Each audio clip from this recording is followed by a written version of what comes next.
할렐루야. 오늘도 말씀 속에서 주의 음성 듣게 되시기를 예수 이름으로 축원합니다. 기하신 하나님의 말씀은 창세기 32장 3절부터 12절입니다.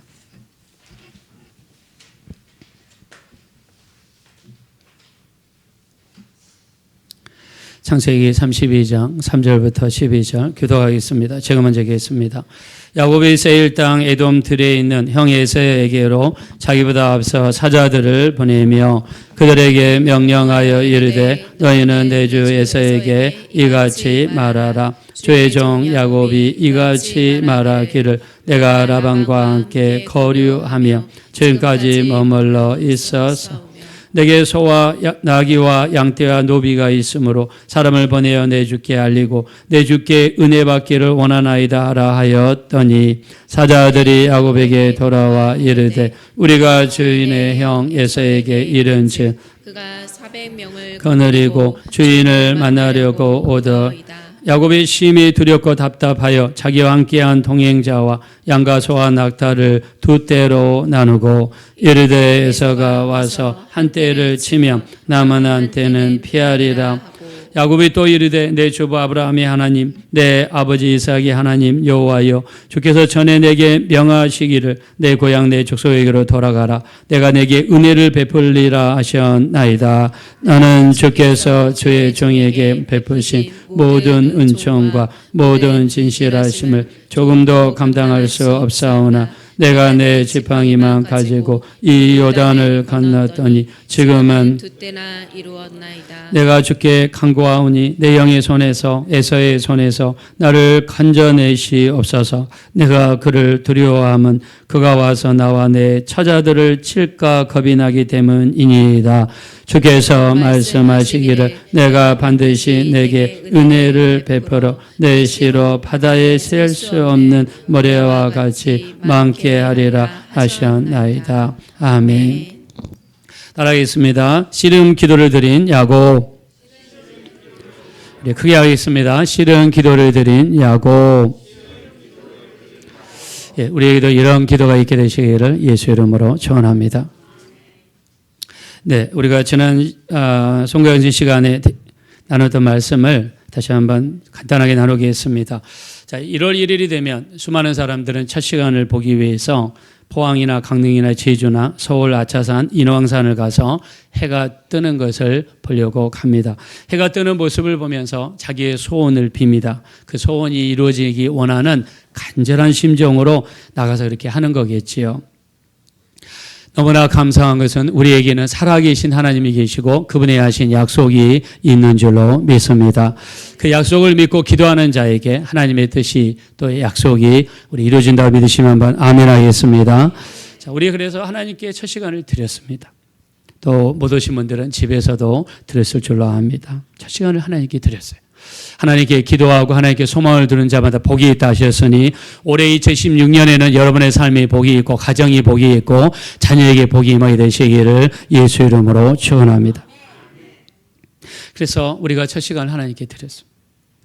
자, 우리가 예수님의 오병이어의 말씀을 나눴습니다. 자, 예수님께 드린 오병이어는 대단한 것이 아니었어요. 지극히 작은 어린아이의 도시락입니다. 그 도시락도 부잣집 어린아이의 도시락이 아니라 가난한 집 어린아이의 도시락입니다.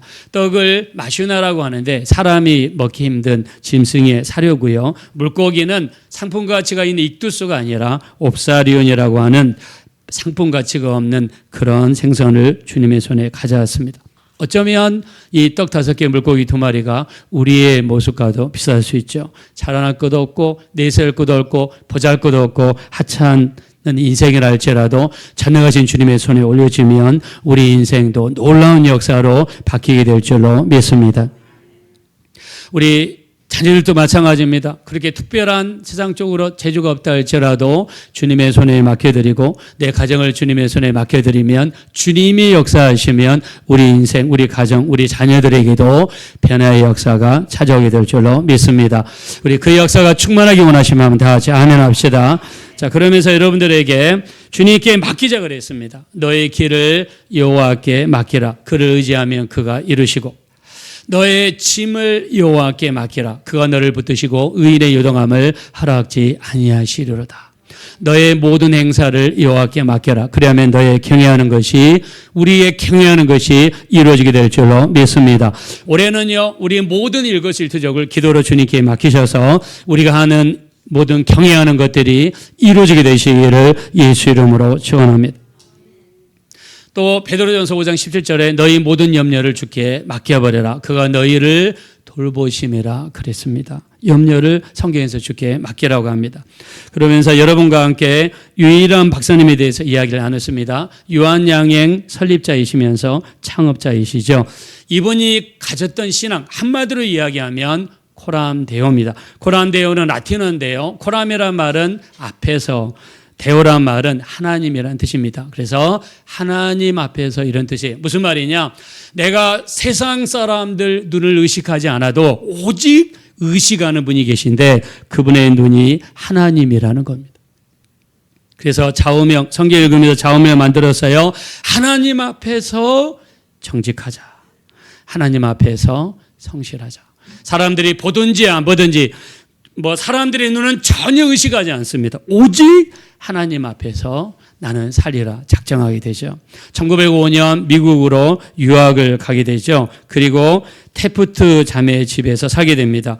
자, 이 사진에 보면 왼쪽 아래에 있는 분이 프랜시스로서 언니고요. 오른쪽 위에 있는 분이 엘렌유로서 동생입니다. 왼쪽 아래에 있는 언니는 고등학교 선생님이시고 오른쪽 위에 있는 동생은 가사를 하는 일을 맡았습니다. 이 집에서 9년을 살면서 철저하게 기독교 신앙을 배웠습니다. 철저한 주일 성수, 아침에 일어나자마자 성경을 읽고 기도하는 것을 9년 동안 훈련을 시켰습니다. 용돈을 그냥 주지 아니하고 청소하면 일부를 주고 쓰레기를 버리면 2불을 주고 낙엽을 치우거나 눈을 치우면 5불씩 주고 하면서 정당한 노동을 통해 얻은 소득에 소중한 가치를 심어줬습니다. 하나님은 정직한 자를 도우시며 사람은 사회를 위해 봉사하기 위한 존재라고 배웠어요. 기업의 목적은 재물 축적이 아니라 하나님이 주신 사회적 책임을 다하는 것이다라고 배웠습니다. 고난을 불평하기보다 하나님이 주신 연단의 기회로 여겼습니다. 따라합시다. 고난을 불평하기보다, 크게 하겠습니다. 고난을 불평하기보다 하나님이 주신 연단의 기회입니다. 이분은 물질도 하나님이 주신 물질을 깨끗하게 관리하라는 창직의 사명으로 받았습니다. 노량진역에서 대방역으로 가다 보면 오른쪽에 유한양행이 있죠. 세금 내는 것은 국가에 대한 국민의 의무일 뿐만 아니라 하나님이 주신 물질을 깨끗하게 관리하는 청직의 사명이라고 믿었습니다. 60년대 군사정권에서 정치헌금을 요구했습니다. 근데 그 요구를 거절했어요. 그랬더니 정부에서 보복성 세무조사가 나왔습니다. 몇 달 동안 유한양행을 탈탈 털었는데 세무조사가 이론 하나까지 일치했다고 합니다. 왜냐하면 세금은 국가에 대한 국민의 의무일 뿐만 아니라 하나님이 주신 물질을 깨끗하게 관리하라는 청직의 사명으로 알고 있었기 때문이죠. 하나님 앞에서 정직하게 살려고 몸부림쳤습니다. 우리나라에 유명한 제약회사가 많죠. GS 녹십자, 종근당, 부광약품, 알테오젠, 셀트리온, 삼성바이오, 삼성에피스 이런 유명한 제약회사가 많은데 그중에서 1위 기업입니다. 작년에 1년 매출 2조 원 이상을 달성했습니다. 삼성바이오를 못 사신 분은 유한양행을 사면 됩니다. 자, 우리 이 하나님 앞에 하나님의 눈 앞에서 이렇게 깨끗하게 살려고 몸부림을 쳤던 이분이 유일한 박사님이에요. 여러분 하나님 앞에 여러분 깨끗하게 살려고 노력하고 있습니까? 정말 노력하고 있나요? 저는 캐나다에 있을 때도 마찬가지고요. 한국에 와서도 마찬가지고 저는 교회에서 사례를 받으면 이렇게 철저하게 세금을 냈어요. 캐나다에서도. 종교 세금으로 조금밖에 안 내더라고요. 뭐 좀 더 내고 싶은데 그것만 내려요. 자, 세금은 우리 국가를 향한 국민의 의무입니다. 우리 기독교인들은 이 세상에 살면서 조금 이렇게 모범을 보일 필요가 있어요. 우리가 탈세하고 이리 피하고 저리 피하고 세상 사람보다 더 못한 모습을 보여주면 누가 교회 와서 배우겠습니까? 누가 교회에 와서 배우겠어요? 교회 갔더니 정말 정직한 사람밖에 없더라. 교회 갔더니 서로 양보하더라. 교회 갔더니 말을 따뜻하게 하더라. 교회 갔더니 꼭 친정 온 것 같더라. 위로가 있고 사랑이 있고 포용이 있고 용서가 있고 이런 게 여러분 교회 아닙니까? 이게 공동체를 이루고 영적인 가정인 것이죠. 그래서 이 유일한 박사님은 하나님 보시는 앞에서 정직하자. 하나님 보시는 앞에서 성실하자. 깨끗하게 살자. 이렇게 노력했던 분입니다. 축복하겠습니다. 2026년 여러분도 사람의 눈이 나를 어떻게 보든지 안 보든지 중요한 것이 아니라 하나님 앞에서 코람되어 하시는 신앙생활 되시기를 예수 이름으로 축원합니다. 우리 믿으면 크게 아멘 합시다. 우리 시편 127편 1절 다 같이 읽읍시다. 시작. 여호와께서 집을 세우지 아니하시며 세우는 자의 수고가 헛되며 여호와께서 성을 지키지 아니하시며 파수꾼에 끼어 있음이 헛되도다. 네. 하나님이 집을 세우지 않으면 세우는 자의 수고가 헛되다. 내가 아무리 노력을 해도 헛된 거예요. 헛된 거예요. 나중에 여러분들한테 이제 교회에서 정식으로 말씀드리겠지만 올해 우리 교회가 한번 이사를 하려는 계획을 가지고 있습니다. 제가 장로님께는 말씀을 드렸어요. 근데 문제는 우리 교회가 팔려야 되는데 지금 불경기여 가지고 만약에 못 팔리면 못 갑니다. 가고 싶어도. 이 모든 일을 주장하신 분이 누굽니까? 하나님이시죠. 우리 사람이 아무리 노력해도 하나님이 도와주지 아니하시면 우리는 할 수 없습니다. 우리 여러분의 집을 세우는 것도 내가 아무리 집을 세워도 하나님이 도와주지 아니하시면 우리 하는 모든 수고가 헛됩니다. 여러분이 하나님이 우리 성을 지켜주지 아니하시면 아무리 파수꾼이 끼어 있어도 여러분 우리는 아무것도 할 수 없습니다. 그래서 우리가 연초인데요. 우리 살고 죽는 거 한나가 이 한나를 기적적으로 잉태했죠. 하나님이 그 문을 열어주셔서 기적적으로 잉태를 했습니다. 근데 한나가 하나님의 기적을 체험하고 나서 어떻게 체험했습니까? 하나님은 죽이기도 하시고 살리기도 하시고 하나님은 수월에 내리기도 하시고 올리기도 하시고 가난하기도 하시고 부하기도 하시고 낮추기도 하시고 높이기도 하시는도다 고백했어요. 여러분 우리의 가장 두려운 분이 누굽니까? 하나님이에요. 우리가 이 육체를 벗어나는 동안 우리가 우리 자신을 조절할 수 없습니다. 예수 믿으면 천국이고 믿지 않으면 지옥입니다. 지옥이 없다고요? 여러분 아무리 여러분이 없다고 이야기해도 여러분 공기 보입니까? 공기 안 보이잖아요. 여러분 연탄가스가 왜 위험한지 아십니까? 연탄가스에 나오는 게 일산화탄소예요. 일산화탄소는 냄새도 없고 그 다음에 보이지도 않아요. 물론 연탄에서 나는 냄새가 있죠. 근데 그거는 일산화탄소가 아니에요. 일산화탄소는 냄새도 없고 보이지도 않아요. 요즘에 젊은 사람들이 차를 SUV를 많이 산대요. 그 옛날에 우리나라 말로 하면 지프차 같은 걸 많이 산대요. 그걸 사가지고 개조를 하는데 안에다가 침대도 만들고 밥 먹을 때도 만들고 거기다가 난로도 만듭니다.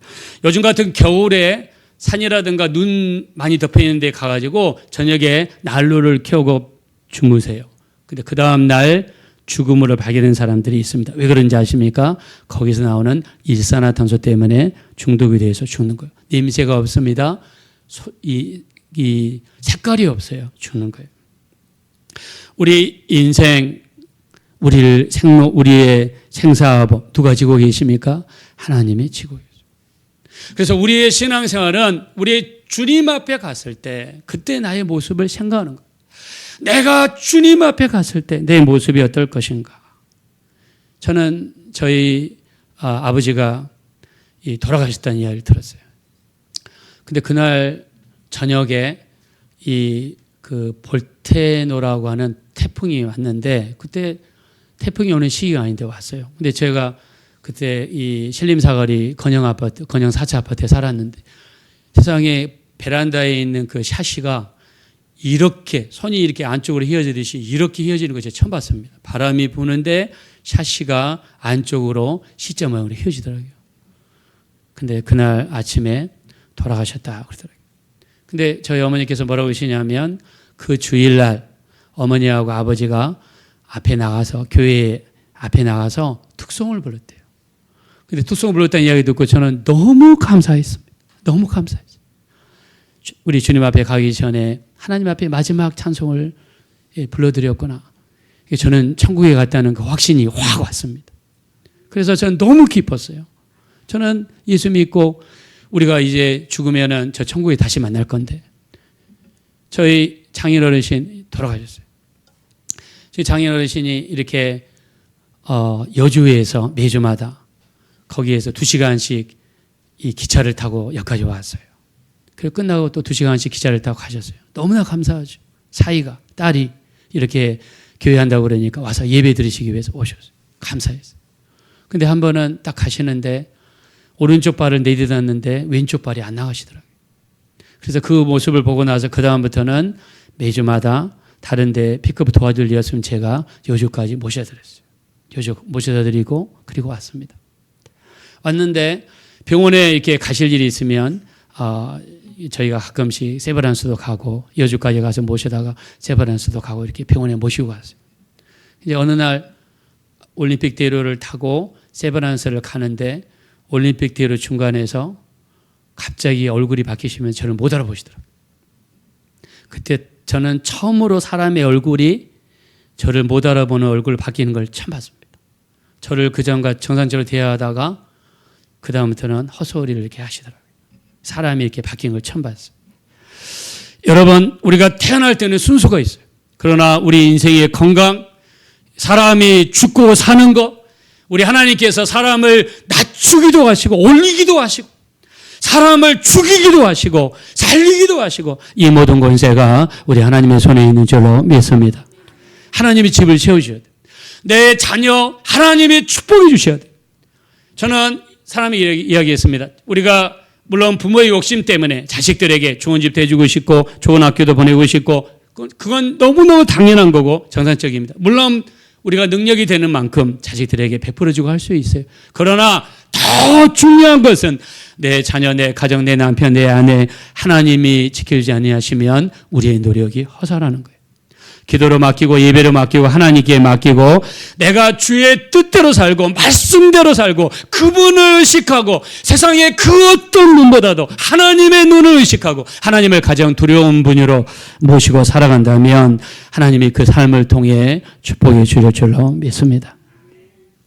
축복해 주실 거예요. 축복해 주실 거예요. 저요 캐나다에서 영주권 받을 때 영주권 받을 수 있는 자격이 몇 가지가 있어요. 첫째, 교회 담임 목사여야 돼요. 교회 담임하고 있어야 되고 그 교회에서 받는 사례가 한 달에 400만 원 이상을 받아야 돼요. 그리고 그거를 세금을 내야 되고 세금 낸 증명서를 보내야 됩니다. 그래야 영주권을 받아요. 근데 요즘에는 목사님들이 그걸 이용해서 미국, 캐나다 많이 가셔서 그걸로 영주권을 받으시는 분들이 많아요. 물론 다 그렇다는 게 아니죠. 근데 저는 전도사입니다. 제가 캐나다에서 12년 동안 한 달에 이 월급을 50만 원 받았어요. 50만 원도 아니죠. 환율이 낮으니까 40만 원에서 50만 원 받았어요. 저희 집 사람은요, 정말 죽으라고 일을 했습니다. 이 주원이를 낳고 나서 낳자마자 밖에 나가서 일을 했어요.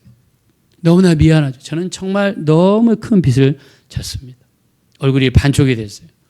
저는 기도한답시고 전도사 월급 이렇게 그 조그마한 거 가지고 하면서 저도 살기 위해서 책도 번역하고 영어 책을 한국말로 번역해서 로열티가 또 오더라고요. 그걸 해가지고 좀 도움을 받고 했습니다.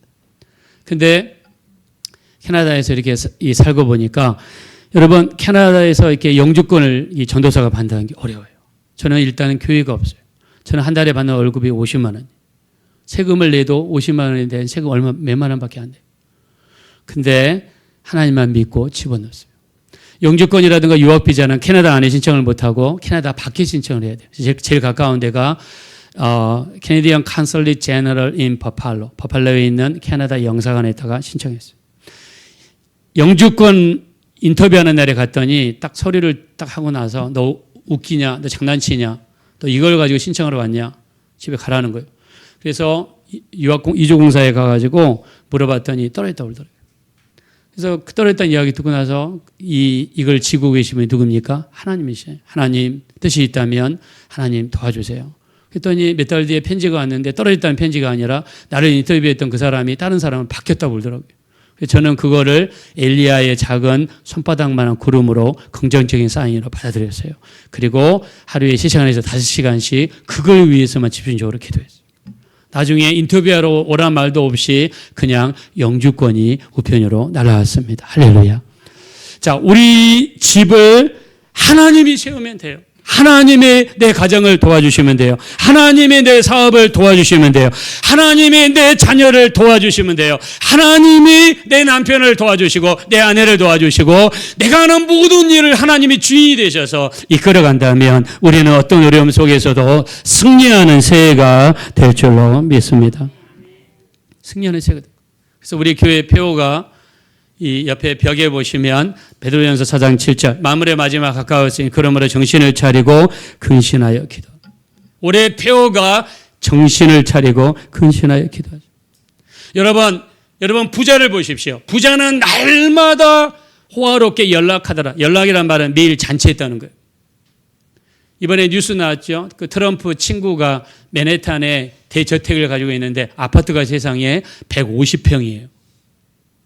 아파트가 150평이에요. 뉴욕 그 비싼 데서 150평에서 수많은 여자들을 데리고 와서 각 방마다 배치하고 빌 게이츠니 무슨 뭐 트럼프니 그다음에 그 미국의 그 대통령 그 바람둥이 대통령이 있죠. 그분도 거기 가고 해가지고 그 사람들한테 이 유기를 제공하고 자기 사람으로 만들어서 그걸 사진을 찍고 동영상을 찍어가지고 자기 로비 구실을 만드는 그런 짓거리를 하잖아요.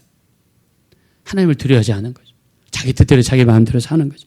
우리가 이 땅에 사는 거는요. 여러분 마음대로 살 수 있어요. 우리 마음대로 살 수 있어요. 여러분 가고 싶은데 다 갈 수 있습니다. 여러분 하고 싶은 거 다 할 수 있습니다. 그에 대한 정당한 구실을 여러분 얼마든지 자기 방어를 위해서 만들 수 있어요.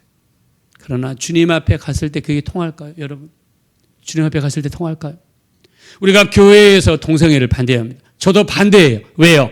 로마서 1장에 마지막 때가 되면 남자가 남자로 더불어 잠을 자고 여자가 여자로 더불어 잠을 자는 세상이 온다는 거예요. 이거를 창조 질서의 파괴라고 성경이 이야기하고 이렇게 하면 여러분 이 땅에서 사람들은 칭찬받을 수 있죠. 아, 저 교회 갔더니 저 목사님은 끼어있는 목사님이야. 아, 동성애도 괜찮대. 사람들한테는 칭찬받을 수 있어요. 저도 그렇게 이야기할 수 있어요. 저는 그렇게 이야기 안 할 거예요. 왜요? 성경이 더 중요하니까. 하나님 말씀이 더 중요하니까. 내가 여러분한테 잘못된 길로 인도하면 소경을 인도하면 둘 다 어디에 빠져요? 구덩이에 빠져요. 여러분 제가 여러분을 말씀 밖으로 인도하면 사람들한테 인기는 있을지 몰라도 여러분 우리는 구원 못 받을 수 있어요. 재작년에 어떤 목사님이 감옥에서 죽었죠. 큰 교회 하다가 이런저런 일 다 섞여가지고 감옥에 들어갔는데 당뇨가 심해가지고 죽었어요. 저는 그 목사님 구원 못 받다고 생각합니다. 들어간 죄도 더러운 죄로 들어갔어요. 우리가 하나님을 여러분 의식한다면 여러분 내가 마음대로 행동할 수 있을까요? 여러분 요셉 보세요. 요셉이 어떻게 했습니까? 그 넓은 집에 아무도 없는 어느 날 날씨가 청하고 기분 좋고 아무도 없는 어느 날 보디발의 아내가 업대해가지고 요셉 그때 당시 나이가 20살입니다. 여러분 남자 나이 20살이면 한창 때고요. 얼굴도 피부도 탱탱하고 한창 외모도 한창 나이에요. 그 요셉에게 관심을 기울였어요. 보디발의 아내가. 요셉아 나와 함께 동참하자. 나와 함께 잠을 자자. 여러분 요셉은 노예입니다. 주인마님한테 잘 보이면 여기에 나올 수 있습니다. 돈 얼마나 더 받을 수 있습니다. 세상적인 생각 들어올 수 있죠.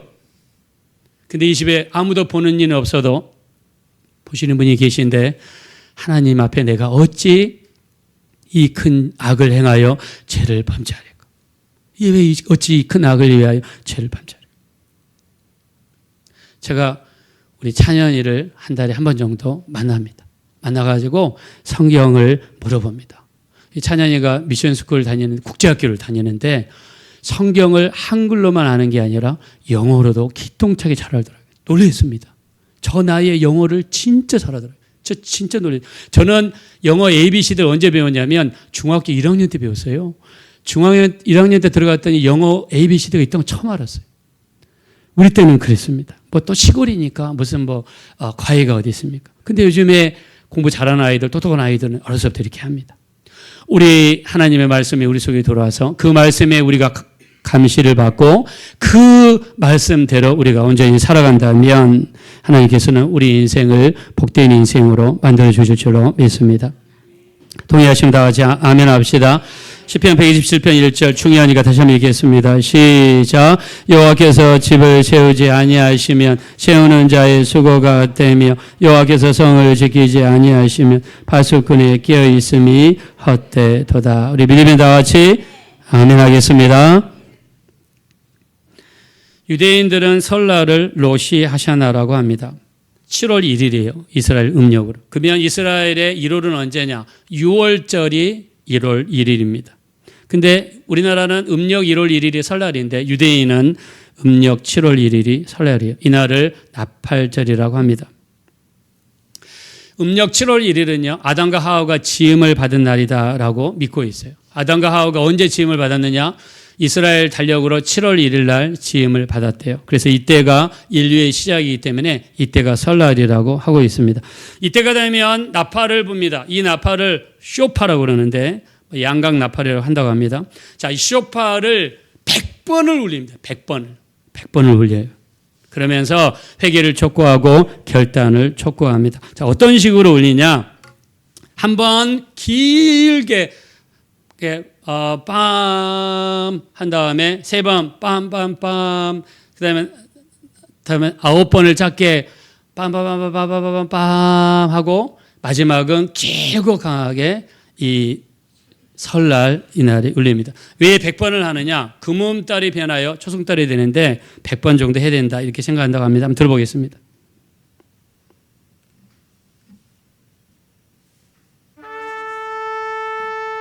소리 한번 켜주실래요? 이게 처음 한번 부르는 겁니다.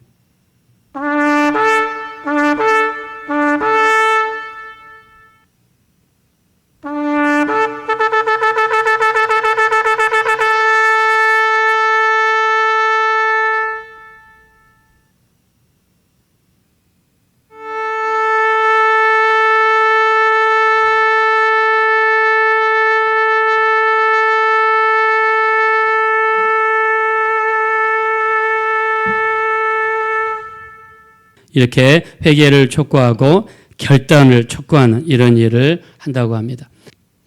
자, 그래서 설날은 이스라엘 백성이 어떻게 하냐면 하나님 앞에 회개하는, 철저하게 회개합니다. 그 다음에 주의 뜻대로 살리라 결단하는 날이에요. 그래서 오늘 우리가 첫 번째 주일 예배인데 오늘 무슨 날입니까? 결단하는 날이에요. 하나님의 뜻대로 살리라. 내 뜻을 포기하고 내 방법을 포기하고 하나님의 뜻대로 살리라 결단하는 날이에요. 자, 이 날은요 어떻게 하느냐? 사과를 꿀에다가 발라가지고 먹는다고 합니다. 그러면서 하나님께 기도한다고 그러죠. 올해 새해에는 사과처럼 향기롭고 꿀처럼 단 해가 되게 도와주십시오. 자, 그 다음에 석류를 먹는다고 그럽니다. 석류 안에 이런 알갱이가 있는데 이 안에 613가지의 알맹이가 있다고 해요. 613가지는 율법의 숫자입니다. 그래서 올해 새해에는 어떤 일이 있어도 말씀을 지키며 살리라 이렇게 결단을 한다고 합니다. 자, 그리고 빵을 가지고 가가지고 이 지금 유대인들이 강가에 가가지고 빵 부스러기를 버리고 있죠. 자, 빵 부스러기를 버립니다. 자, 빵은 뭘 상징하느냐? 죄악을 상징합니다. 그래서 빵 부스러기를 버리면서 내가 죄를 버리며 살겠습니다. 깨끗하며 살겠습니다. 이렇게 고백을 한다고 합니다. 탈무드에 의하면 이스라엘 사람들은요, 하나님 앞에 3가지 책이 있다고 이렇게 믿는다 합니다. 첫째, 믿는 사람들의 이름이 있는 생명록. 마지막 책이 믿지 않는 사람들의 이름이 있는 사망록. 믿음이 어중간한 사람들의 이름이 있는 중간록이 있다고 해요.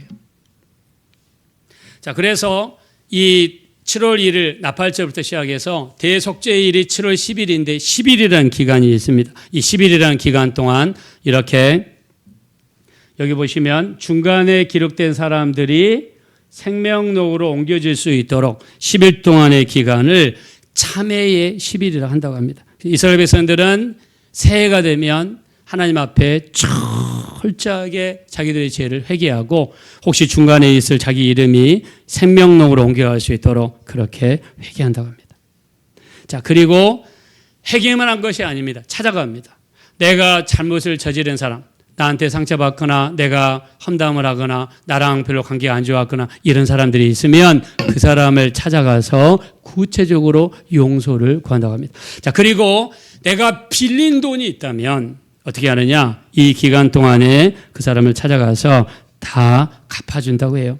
자, 그래서 용서하면 어떻게 해야 되냐? 용서를 받아주는데 제가 밑줄을 쳐놨는데 어떻게 했느냐? 용서할 때 삼나무처럼 뻣뻣하게 굴지 말고 갈대처럼 부드러워져야 한다라고 하면서 용서하는 것을 받아주라 이야기합니다. 고린도서 3장 13절 우리 옆에 그림에 있는 말씀인데 다 같이 읽어봅시다. 시작. 누가 네게 혐의가 있거든 서로 용납하여 피차 용서하되 주께서 너희를 용서하신 것 같이 너희도 그리하고. 아멘. 우리 새 기간 동안 마음을 다스리기 위해서라도 비우기 위해서라도 우리 서로 용서하고 용서받는 우리가 됐으면 좋겠습니다.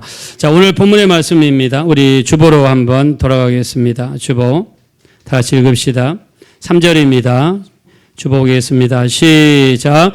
야곱의 세일 땅 에돔들에 있는 형 에서에게로 자기보다 앞서 사자들을 보내며 4절입니다. 그들에게 명령하여 이르되 너희는 내 주 에서에게 이같이 말하라. 주의 종 야곱이 이같이 말하기를 내가 라반과 함께 거류하며 지금까지 머물러 있어 싸우며. 아멘. 야곱이 고향을 떠난 지 몇 년 만에 돌아와요? 20년 만에 돌아옵니다. 야곱이 고향을 떠날 때는 홀혈단신이었지만 돌아올 때는 아내가 4명이고 아들이 11명이고 딸이 하나 있었습니다. 마지막 아들 베냐민은 아직 태어나지 않은 때죠.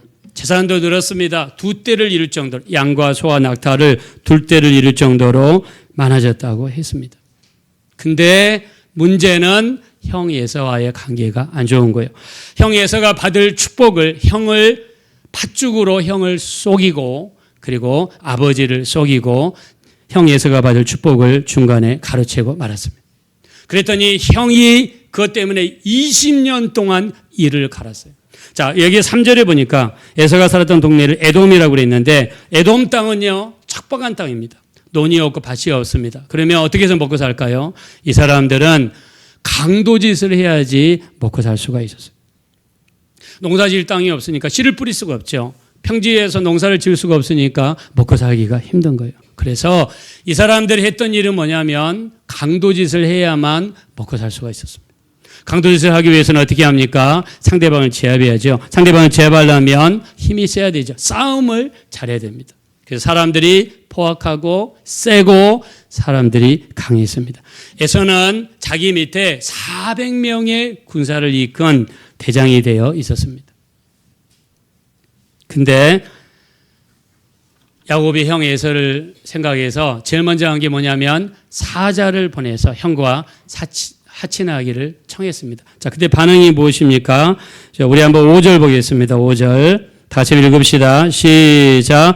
내게 소와 나귀와 양떼와 노비가 있으므로 사람을 보내어 내 주께 알리고 내 주께 은혜 받기를 원하나이다 하라 하였더니. 자, 야곱은 형 에서와 화친하기를 원했습니다. 은혜 받기를 원합니다.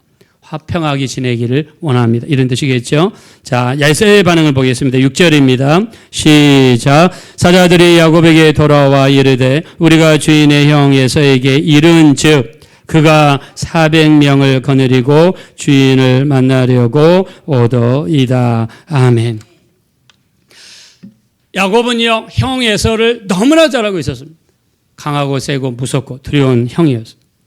형과 같이 화친하기를 원했는데 형 에서는요 400명의 군대를 이끌고 자기를 죽이기 위해서 온다는 이야기를 들었습니다. 여러분 얼마나 두렵겠어요.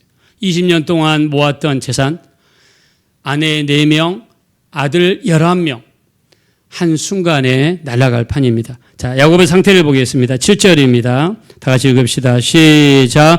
야곱이 심히 두렵고 답답하여 자기와 함께한 동행자와 양과 소와 낙타를 2배로 나누고. 아멘. 8절입니다. 이르되 에서가 와서 한 떼를 치면 남은 한 떼는 피하리라 하고.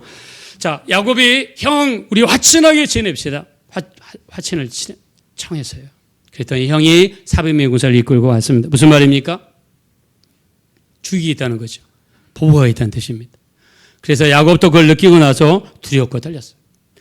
자, 야곱 나름대로 이 최선을 다합니다. 어떻게 최선을 다하느냐? 자, 앞에 그림 보시면, 자, 첫째, 사자들을 보내서 이 외교적으로 해결하려고 노력하죠. 두 번째, 수많은 예물을 준비했습니다. 여기 이 자기가 가지고 있는 짐승들을 세 그룹으로 나눴는데, 제일 앞에 양과 소 440마리, 그 다음에 낙타 30마리를 배치하고요. 제일 마지막에 소와 나귀를 80마리를 배치해서 형 에서에게 다 주겠다는 거예요. 야곱이 얼마나 두렵고 떨렸으면 이런 생각을 했을까요? 그래도 여전히 두려움이, 걱정이 가지지를 않습니다. 본문으로 돌아가겠습니다. 11절입니다. 다 같이 읽읍시다. 시작. 내가 주께 간구하오니 내 영의 손에서 에서의 손에서 나를 건져내시옵소서. 내가 그를 두려워함은 그가 와서 나와 내 처자들을 칠까 겁이 나기 때문이니이다. 아멘. 아무리 기도를 해도 마음속에 두려움이 가시질 않습니다. 염려 근심이 가시질 않습니다. 그래서 야곱이 마지막 최후의 수단을 쓰게 되죠. 그게 야복강 기도입니다. 자, 우리 그림을 보시면 야곱이 천사와 싸우고 있는 모습이죠.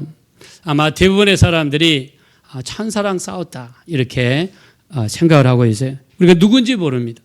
그렇지만 야곱의 기도는요, 있는 힘을 다하여 어떤 일이 있어도 물러서지 않겠다는, 자기를 찾아온 주의 사자가 있었는데 그 주의 사자를 놓지 않겠다는 일사각오의 정신으로 이렇게 고백했습니다. 여기 창세기 32장 26절 뭐라고 했습니까? 그가 이르되 날이 세려하니 나로 가게 하라.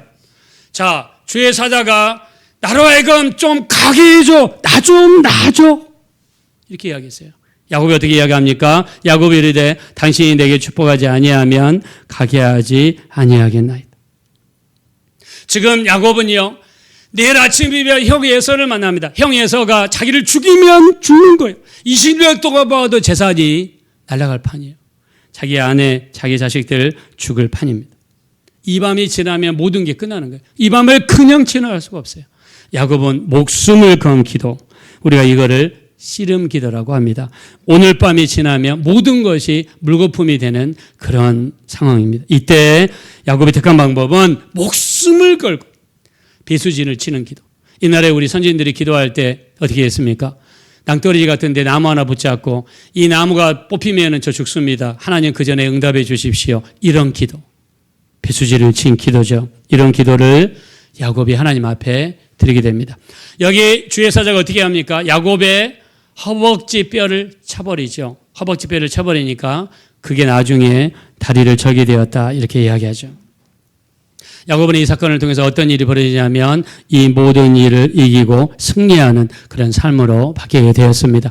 올해 우리 교회 표가 무엇이냐면 정신을 차리고 근신하여 기도하랍니다. 따라합시다. 정신을 차리고 근신하여 기도합시다. 우리 기도해야 됩니다. 올해는 꼭 기도했으면 좋겠습니다. 제가 말씀을 많이 준비했지만 너무 시간이 많이 지나서 제가 마지막 하나만 여러분께 말씀을 드리겠습니다. 이 기도를 성경에서는 향기라고 표현합니다. 요한계시록 5장 8절 향이 가득한 금 대접을 가졌으니 이 향은 성도의 기도들이라. 자, 이 향은요, 성소가 있고 지성소가 있는데 성소 안에 여기 보시는 것처럼 금향로가 있죠. 자, 여기에서 나오는 향, 이게 하나님께로 들어가게 되죠. 근데 이 향을 성경에서는 성도의 기도다라고 이야기합니다. 신기한 거는 이 향을 피우게 되면 이 성막 근처에는요, 뱀이 가까이 하지를 못하고 그 다음에 도마뱀이라든가 정갈이 가까이 하지 못한다고 합니다. 이 향의 독특한 냄새가 성막 주위를 보호한다는 거죠. 성경에서는 이 향을 성도의 기도라고 그랬어요. 교회에서 기도의 향이 피어오르고 여러분의 가정에서 기도의 향이 피어오르고 여러분의 직장과 회사에서 기도의 향이 피어오른다면 그 가까이에 어떤 뱀과 정갈, 마귀와 사탄을 상징하는, 귀신을 상징하는 뱀과 정갈의 역사가 가까이 하지 못하게 될 줄로 믿습니다. 기도는 이렇게 믿습니다.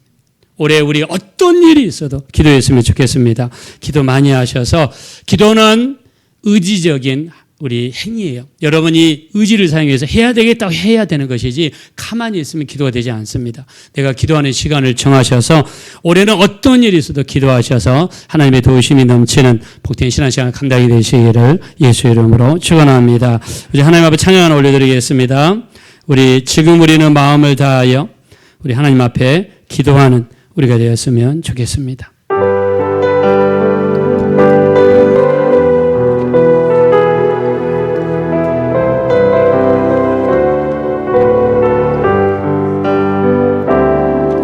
지금 우리는 마음을 답하여 진정으로 찬양할 때니 모이자 하나 되자 우리가 갈 길이다 찬양과 마음과 정성을 다해 기도와 주님께서 기도하신 것처럼 말씀 속에 권능으로 임하시니 사랑으로 하나 되자 우리의 젊은 머리 다해 주님을 찬양하며 온 세상에 주의 사랑 전하리라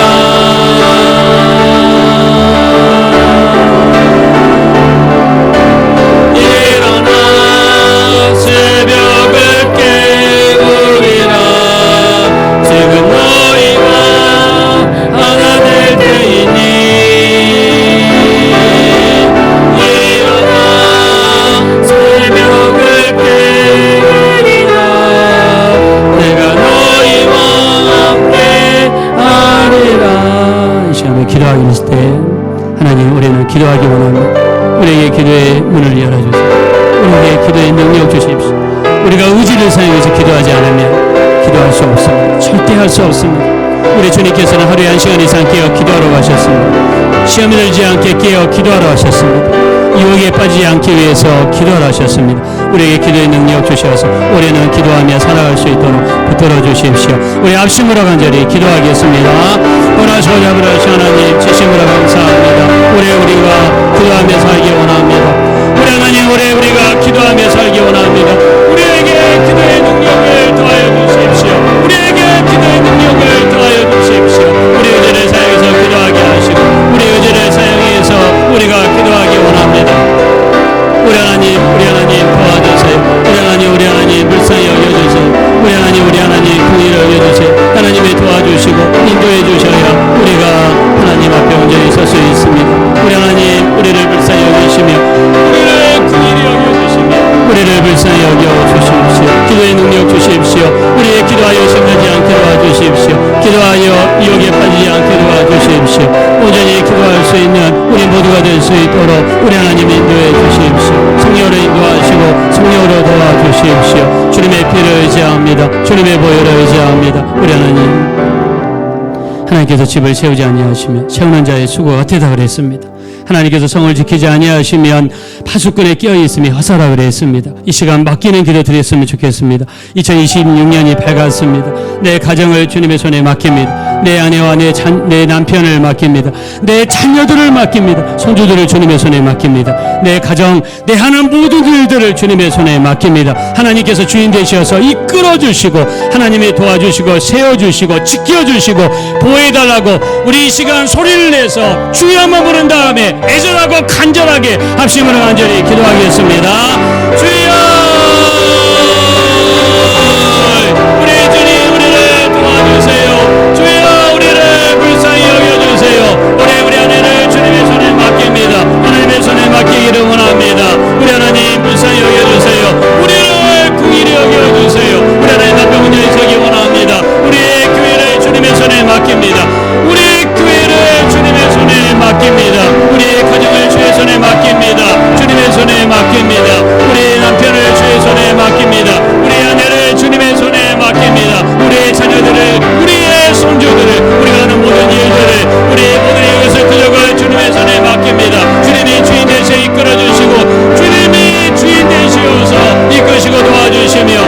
주시기를 원합니다. 올해는 주님의 도우심으로 흥하기 원합니다. 올해는 주님의 도우심으로 축복이 넘치기 원합니다. 하나님 인도하여